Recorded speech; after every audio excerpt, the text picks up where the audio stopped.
Ce caniveau de fortune recouvert de dallettes réalisé en bois par les riverains est en partie à ciel ouvert depuis plusieurs mois.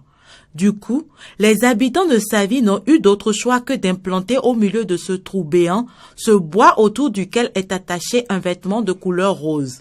Une manière de signaler aux usagers de cette voie qu'ici un danger guette. On ne peut même pas dire, les véhicules tombent dedans. C'est pas bon pour les enfants aussi. Si les enfants veulent traverser, ils tombent dedans. La fois dernière, il y a une voiture qui s'est fait rentrer dedans. Et c'est mes ouvriers qui sont partis les aider à faire sortir ça. On n'a pas le choix, parce que c'est des voies que nous empruntons chaque fois pour vaquer à nos occupations diverses.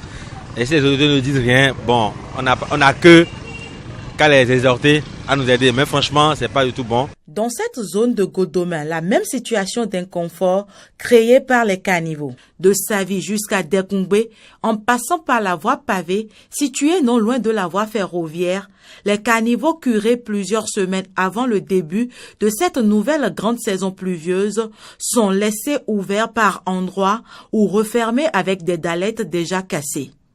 Conséquence, les automobilistes devant emprunter le tronçon passant derrière ce fétiche Tolegba implanté sur la route menant au Sejeu Godomain sont obligés de prendre le sens interdit.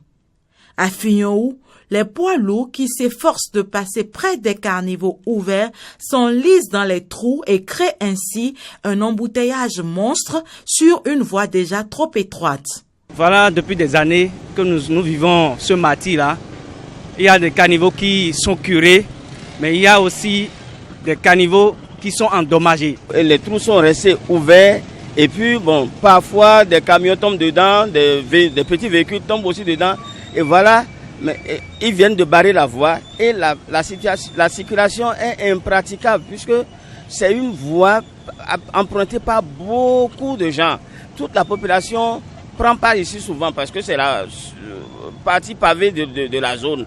Aussi bien que la population a des difficultés à circuler. Autre phénomène, les tas de boue et autres déchets solides curés sont abandonnés sur les voies pavées, occasionnant des glissades qui finissent par les chutes des motocyclistes.